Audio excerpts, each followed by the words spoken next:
Bye-bye Mickey. So watch this. Netflix is raking in on ad money. As of right now, Mickey is in the lead, but Netflix is about to surpass Disney in the race for advertising dollars next year.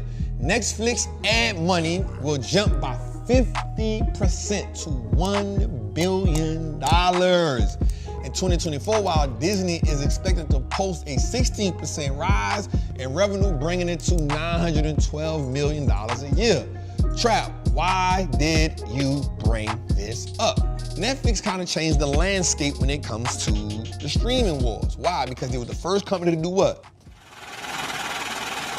Become profitable. And once they changed the profitability, remember, I looked at this company the same way I looked at Facebook. In the end of last year, around October, November, I said this. Everybody else was counting Netflix out. Netflix trash. They were saying Facebook trash. I was saying, anytime you get an innovative person like Reed Hastings, or anytime you get an innovative person like Mark Zuckerberg, you cannot count these people out. You cannot count them out. Why did you count them out? Well, because you said, most people said, Disney is doing this, and Disney is doing that. Yep. They were. But what people didn't realize was, and here's why when we look at these type of businesses, we got to understand something. I want y'all to understand this really good. So let's say you got a company like Netflix. All they do is create content. That's it. They buy content, they pay for content, they create content. That's all they do. That's everything. That's them. You go back and you look at a company like Disney, you say, all right, what Disney did was, Disney said, all right, we about to start streaming too. Bet. But you also got a streaming business, you got a theme park business, you got a movie business, you got rent, you got all that stuff. Mind you, Disney, your balance sheet isn't that good from jump. So what Disney decided to do is says, we're going to take all our Disney content off all the other platforms and put it on Netflix. On our own Disney streaming. Okay, cool. Let's see how that worked for you. They had some blockbuster movies, but let's ask ourselves this question. How long are our kids going to watch Cinderella, those Disney classics? Right? At some point, they're going to grow old. They're going to get older, right? They're going to get older. And they're like, Whereas when Netflix is doing this, they're creating new content. They buying new content. They creating new content. And so then what we realized was Netflix changed the game because Netflix said, yep, Disney did surpass us in streaming members, subscribers. But how much money they making off them subscribers? Because we cash positive. We profitable. And sure enough, when they pulled the blanket back, Disney was losing $1 billion a whop from streaming. Not to mention, at the time, the doggone theme parks was down, which was their main business. So because the main business was down and it was losing money from the streaming, guess what happened? The CEO that they just put in, they kicked him out and brought Bob Iger back. Why? Because you can't have a Disney that's going bankrupt. Disney is as American as cocaine.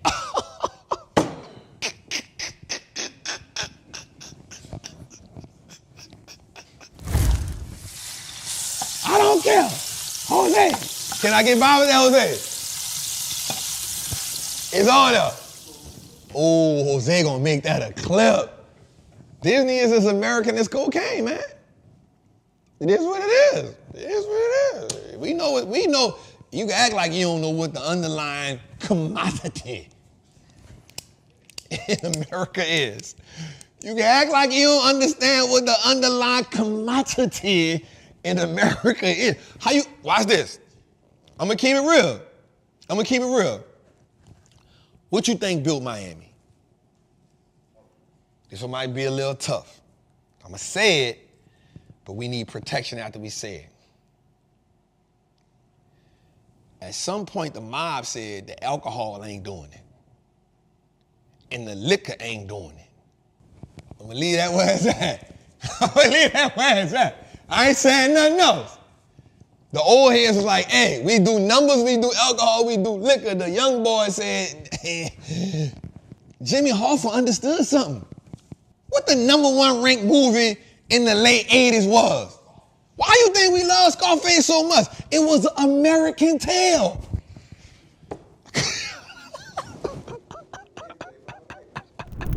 You gotta love Trappin' Tuesdays, man. All right, man. Again, bye-bye, Mickey. As we see it, Netflix is just running. Netflix about to go. I've said it. Don't shy away from Netflix. I said it last year. I'm not saying like I got shout out to my guy Ian. I don't have a crystal ball. Like my dog he be calling, he be doing this thing, he talk his talk. But for me, I just like data. Like I don't got the crystal ball, and this not a, what do you call that? Like this not a sarcastic thing. Like my dog, he got the crystal ball. Like he do his thing with the crystal ball. Where my pandas that I know some of y'all check us out. I just like data. And for me, data said that you can't count out a founder who's still locked into his company like that. And you can't say he's gonna be put to shame, or you can't knock him off when none of the competitors are positive. None of the people that's competing with him making money. He don't know making money.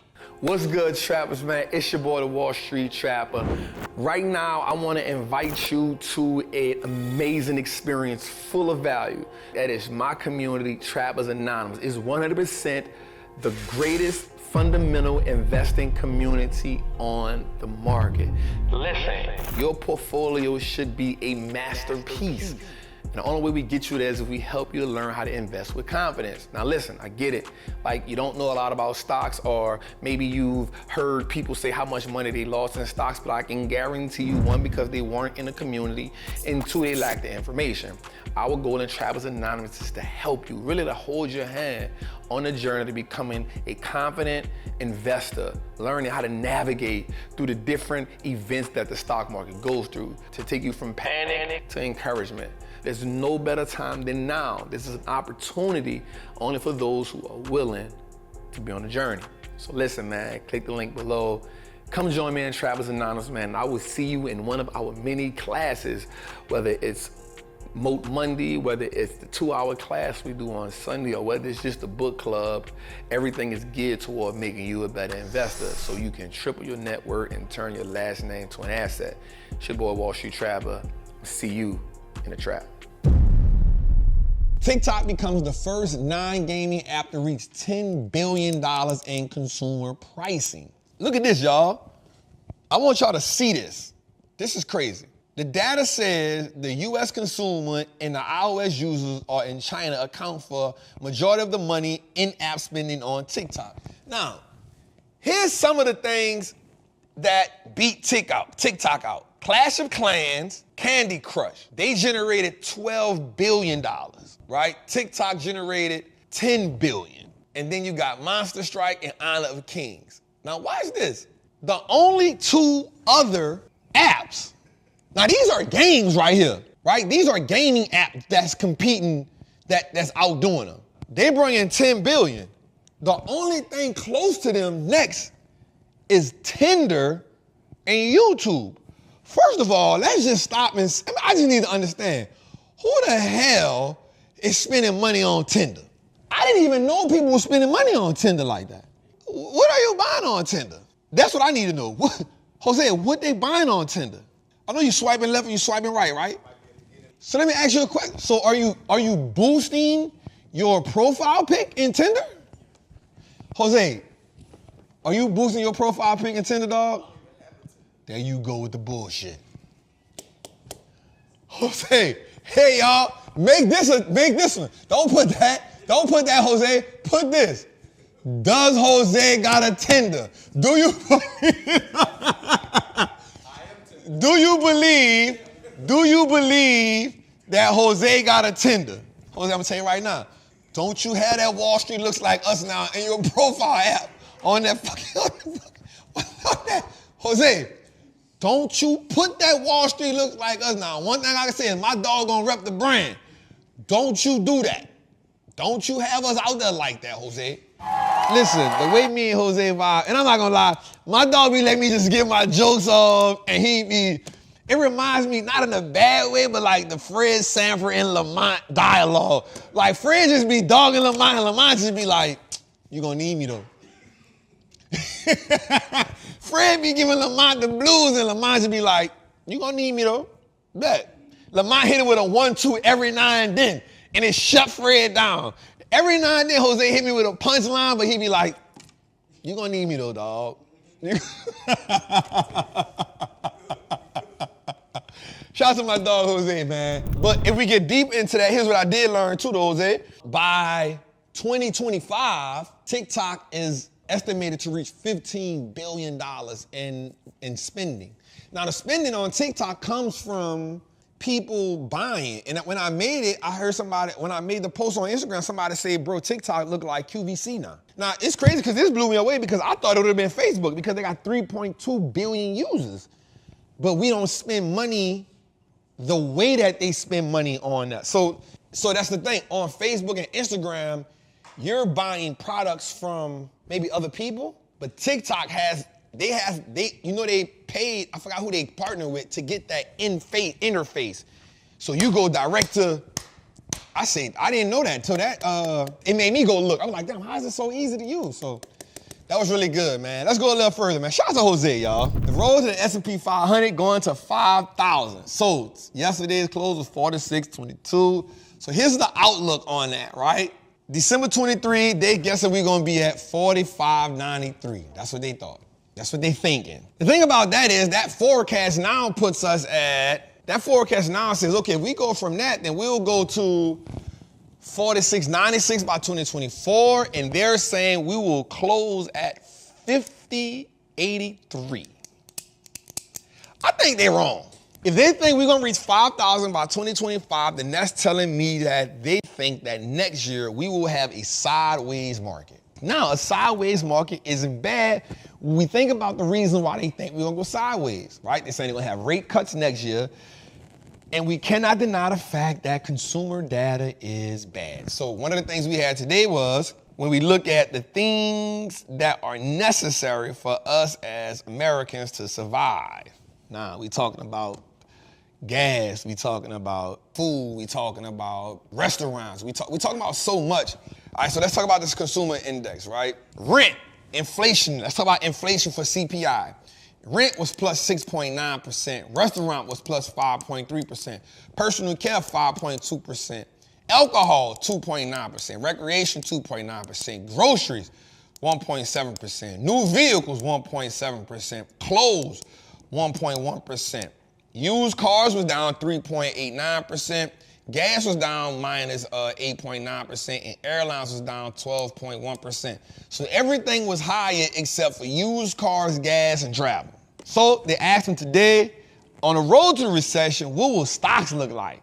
91% said if there was a recession, stocks right now would be overpriced. 3% said stocks will be correctly priced, and 3% said that stocks are underpriced. So that means most people saying that stocks are overpriced. Here's what I'll say. The market is truly never correctly priced. The market is never truly correctly priced because there's always somebody being greedy. So I think it's on you. I think it's imperative for you and me as investors to figure out ways to find valuations that fit exactly what we are attempting to do. Here's what I've learned about that. Let me put my 2 cents on that. It's always the people that miss the runs that always want the market to crash. For instance, I love when the market running. Why? Because I'm making money, I can reposition myself, I can do so many things. But I'm not mad when the market goes in correction territory. Why? Because the money I made now puts me in position to do what? Buy the stocks that I love anyway. You feel me? So I'm not tripping. But it's always the people that miss the run. There's only been about 4 times where the market gave us double back-to-back down markets. So do we got that research? Because I remember we did it when we had back-to-back negative years.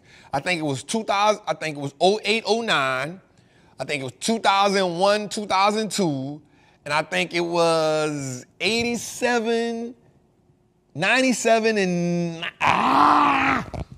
damn. Some of them years, right? And so I'm like, bruh, We was just down last year. The S&P was down 13%. The NASDAQ was down 33%. How much more crashing you want? How much more market down you want? You missed all that? So you tell me you missed the whole 2022 when the market was down. You ain't participating in none of that. You kept saying it's gonna go lower. That's what it was. I got it, Jose. They was the ones that kept saying it's gonna go lower. And what happened was, while they were saying it was gonna go lower, they came into December 2022 and the market just said, shoo. Bye, Cletus.